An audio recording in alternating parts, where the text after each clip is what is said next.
नमस्कार। जाड़ों में जोड़ों का दर्द आज उस श्रृंखला का एपिसोड 2 है। इस श्रृंखला के लिए हम चलते हैं फिर से हमारे चित परिचित और हृदय पसंद डॉक्टर राधेश्याम के पास और कुछ बीमारियों के बारे में जानते हैं जो हमें ठंड में परेशान करती हैं। नमस्कार बॉस। नमस्ते सर। बॉस, सर्दी का सीजन चल ही रहा है और पिछली बार हम लोगों ने जोड़ों के दर्द के बारे में चर्चा करी। एक बहुत ही शब्द सुनाई पड़ता है, गाउट। गाउट में भी दर्द हो रहा है, तो आज आपसे उसी के बारे में जानना है, ये गाउट क्या है। आपने बहुत ही जो है समसामयिक प्रश्न किया है और अक्सर लोगों को गाउट की समस्या होती है और इसकी वजह से अक्सर लोग ट्रीटमेंट के लिए आते हैं। तो आज हम लोग वास्तव में गाउट के बारे में बात करते हैं। तो गाउट के बारे में जो बेसिक चीज़ है, गाउट एक प्यूरिन के मेटाबॉलिज्म की जो गड़बड़ी होती है उसकी वजह से होता है। प्यूरिन की मेटाबॉलिज्म की गड़बड़ी होती है तो उससे जो है यूरिक एसिड का शरीर में ज़्यादा उत्पादन होता है और ये जो है इसके चारित्रिक लक्षण जो होते हैं, ये जोड़ों में मोनो सोडियम यूरेट के क्रिस्टल जमा होते हैं और जोड़ों के अलावा जोड़ों के इर्द गिर्द जो कनेक्टिव टिश्यू होता है उसमें जमा होते हैं। जो इसकी जोड़ों की झिल्लियाँ होती हैं, इस पर बार बार इसका अटैक होता है जिसकी वजह से सूजन और दर्द ज़्यादा बढ़ता है और लंबे समय तक जब ऐसे होता है तो कार्टिलेज का क्षरण होता है और जो है गुर्दे होते हैं, गुर्दे की जो फंक्शनिंग होती है, उनके कार्य पद्धति जो होती है उसमें गड़बड़ी आती है और कभी कभी गुर्दों में यूरिक एसिड के पत्थर स्टोन्स जमा हो जाते हैं जिसकी वजह से लोगों के गुर्दे खराब हो जाते हैं। बॉस, आपने कहा ये प्यूरिन का मेटाबॉलिज्म, क्या प्यूरिन ये प्रोटीन है या कुछ अलग है प्यूरिन? जो सैद्धांतिक तौर पे प्यूरिन और प्रोटीन दोनों अलग अलग चीजें हैं, लेकिन जो प्रोटीन युक्त जो खाद्य पदार्थ है जिसमें प्रोटीन की मात्रा ज़्यादा होती है उसमें प्यूरिन की भी मात्रा ज़्यादा होती है। तो ऐसे प्रोडक्ट जैसे रेड मीट होता है और जो दालें होती हैं जिसमें प्रोटीन की मात्रा अधिक होती है तो उसकी वजह से उसमें प्यूरिन की भी मात्रा अधिक होती है और वो जो है अंततोगत्ता जाकर यूरिक एसिड के उत्पादन के तौर पर शरीर में ज़्यादा होता है और यूरिक एसिड के क्रिस्टल जमा होते हैं और गाउट के लक्षण आते हैं। जी, तो बॉस आपने ये बताया प्यूरिन मेटाबॉलिज्म के बारे में, तो ये गाउट जो बीमारी है किसको हो सकती है और जो मरीज होता है उसको क्या लक्षण प्रकट होते हैं? गाउट जो है अगर इसकी जनसंख्या जो लोगों को होती है उसको देखें तो 1 से 10 प्रति 1000 लोगों में गाउट के लक्षण होते हैं जिनमें यूरिक एसिड बढ़े होते हैं। जो गोरे रंग के लोग होते हैं उनमें ज़्यादा होता है, वनस्पति के काले रंग के या अश्वेत लोगों को गाउट की जो दिक्कत है वो कम रहती है। ऐसे ही पुरुषों में अगर देखा जाए, पुरुषों और महिलाओं की तुलना किया जाए तो पुरुषों में 20 गुना ज़्यादा महिलाओं के मुकाबले गाउट पाए जाते हैं। और जब तक मीनोपॉज नहीं होता है तो मीनोपॉज से पहले महिलाओं में इसकी संभावना और कम होती है। तो अगर जैसे जो पूरा अध्ययन किया गया है गाउट के लिए तो उसमें देखा गया है कि कुछ लोगों को यद्यपि उनका यूरिक एसिड जो खून में बढ़ा होता है उसमें बढ़े होने के बावजूद में उनका जो है गठिया के कोई लक्षण नहीं होते हैं। अच्छा, जबकि ये सत्य है कि जैसे जैसे खून में यूरिक एसिड का लेवल बढ़ता है और तो गठिया के लक्षण भी प्रकट ज़्यादा होते हैं। तो जैसे जैसे यूरिक एसिड का लेवल बढ़ता है खून में वैसे वैसे गठिया के जो लक्षण होते हैं वो बढ़ते हैं, क्योंकि ब्लड में जो यूरिक एसिड का लेवल बढ़ता है तो जाहिर सी बात है जोड़ों के आसपास और जोड़ों में उसके क्रिस्टल जमा होते हैं और वो गठिया का लक्षण प्रकट करते हैं। लेकिन आपने कहा कि हर मरीज में ऐसा हो जरूरी नहीं, मतलब कि यूरिक एसिड बढ़ा हो और उसके बावजूद उसके गठिया के लक्षण ऐसा जरूरी नहीं। तो ऐसे लोगों को जिनको मतलब यूरिक एसिड बढ़ा हो ब्लड में एक्सीडेंटली मिलता है, जरूरी नहीं उनका ट्रीटमेंट किया ही जाए। बहुत अच्छी इंटरेस्टिंग बात पता चली है। तो अच्छा बॉस, ये जो गाउट है ये शरीर में कहाँ पे हो सकता है? हम लोग तो जानते हैं जैसे घुटनों में ही सोचते हैं, तो क्या ये घुटनों के अलावा भी हो सकता है और किसको हो सकता है? यूरिक एसिड के क्रिस्टल जहाँ भी शरीर में जमा होते हैं वहाँ पे गठिया के लक्षण दिखाई देते हैं। जहाँ तक इसका प्रश्न है कि जैसे घुटने का, तो घुटने में जमा होने पर घुटने के दर्द के तौर पर प्रकट होता है, लेकिन मैं आपका इस जो डाउट है उसको क्लियर करना चाहूँगा कि जो घुटना होता है वो प्राथमिक जोड़ नहीं होता। प्राथमिक जोड़ जो होता है, जो कैरेक्टरिस्टिक फीचर होता है गाउट का, उसमें मेटाटार्सोफेरेंजियल जॉइंट, जो अंगूठा होता है पैर का, उसका पहला अंगूठा का जो मेटाटार्सोफेरेंजियल जॉइंट होता है, सबसे अधिक प्रभावित होने वाला वही जोड़ है। अच्छा। और यूरिक एसिड के क्रिस्टल ऐसे जोड़ों में ज्यादा जमा होते हैं जो शरीर के दूर हिस्से में होते हैं, जैसे हाथ के जोड़ हैं और पैर के जोड़ हैं। तो इसमें जो छोटे जोड़ हैं वहाँ चूंकि ठंडा ज्यादा होता है तो यूरिक एसिड के क्रिस्टल जोड़ों में जमा हो जाते हैं, और जोड़ों के इर्द गिर्द जो कनेक्टिव टिश्यू उसमें जमा होते हैं। तो इसकी वजह से तो यूरिक एसिड बड़े होने के लक्षण इसमें सबसे ज्यादा पाए जाते हैं। बाकी तो किसी भी जोड़ में जमा होगा तो वहाँ वो दर्द कराएगा। अच्छा, ऐसा नहीं कि सिर्फ घुटनों में जी। अच्छा। अच्छा बॉस, मन में एक और प्रश्न हो रहा है कि हम लोग गठिया गठिया बहुत सुनते हैं, तो क्या गाउट और गठिया एक ही चीज है या कुछ फर्क है दोनों में? गठिया का जो प्रकार होता है उसमें एक प्रकार गाउट का भी होता है। तो आप ये कह सकते हैं कि जितने भी गठिया है उसमें एक प्रकार है। अच्छा, गाउट उसका गठिया का एक प्रकार है। अच्छा, ठीक, थैंक यू बॉस। और जहाँ तक इसका प्रश्न है कि मतलब जैसे पेरिफेरल जॉइंट के अलावा और जो जगह है उसमें एड़ी के पास जो मसल जब अटैच होती है, उसको टेंडोअर्टाइटिस कहते हैं पीछे की तरफ, वहाँ पे यूरिक एसिड के क्रिस्टल जमा होने पे दर्द के लक्षण प्रकट होते हैं।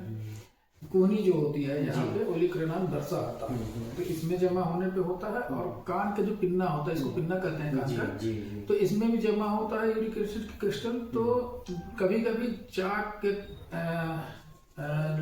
चाक नुमा जो है जमा हो जाते हैं, और जोड़ों में कभी कभी जमा हो जाते हैं उसके पीछे, और वो मतलब गांठ के तरीके से दिखाई देते हैं, उनको टॉफी कहते हैं। तो इस तरीके से करके भी लक्षण दिखाई पड़ते हैं।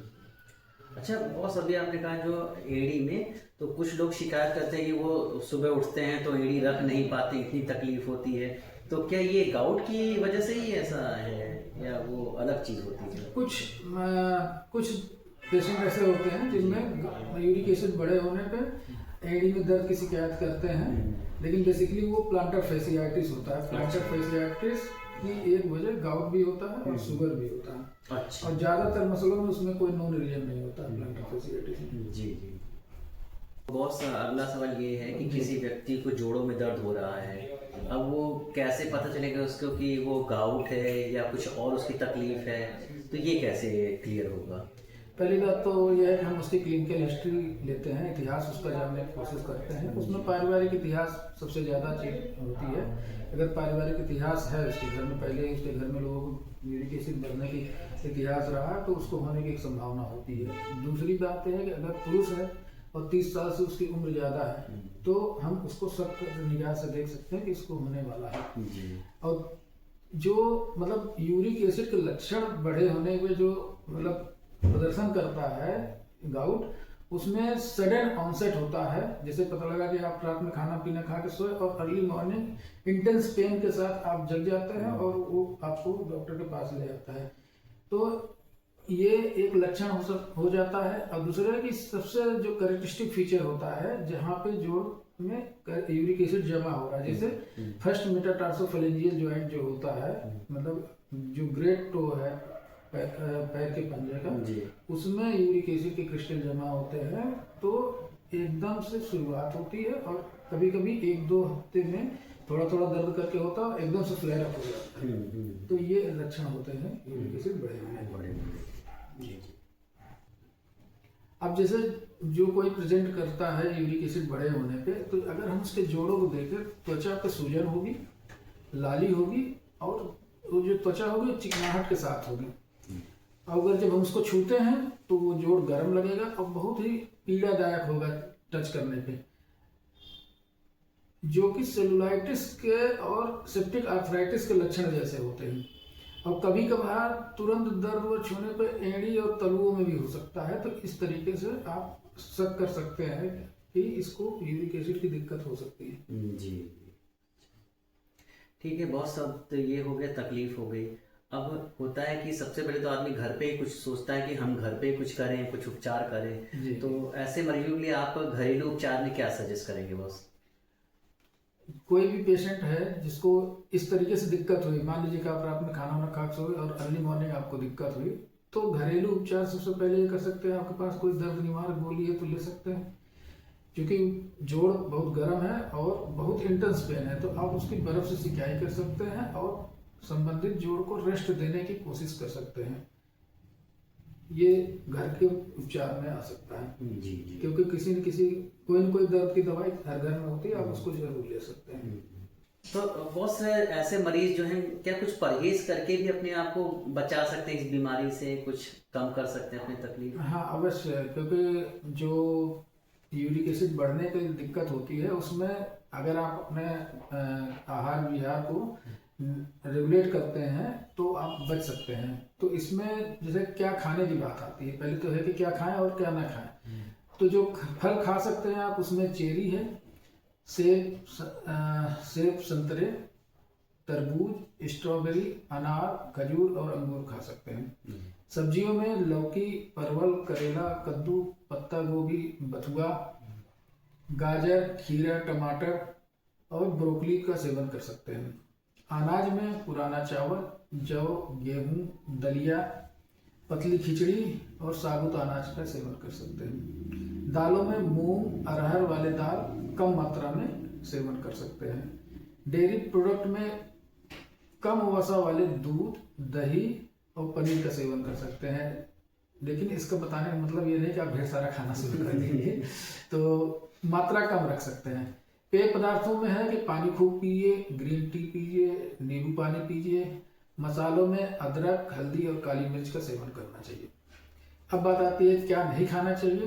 तो क्या नहीं खाने में, तो ऐसे भोज्य पदार्थ जिसमें प्यूरिन की मात्रा ज़्यादा पाई जाती है तो उसको कम करना है। जैसे रेड मीट में मटन और बीफ, आर्गन मीट में लीवर और किडनी, कुछ सी फूड्स होते हैं जैसे झींगा, सीप, एंकोवीज जो छोटी मछलियां होती हैं जिनके साट के साथ मिला कर दिया जाता है खाने के लिए, उनको एंकोवीज कहते हैं। और शराब में बियर और अन्य शराब भी हानिकारक होती है, तो इसलिए इनका सेवन कम से कम करने की जरूरत होती है। अब मीठे पेय में जैसे सोडा है, फ्रूट जूस है, इनका सेवन कम करें। हाई फ्रक्टोज वाले जो भोज्य पदार्थ हैं जैसे कॉर्न सिरप है, इनको कम करना चाहिए।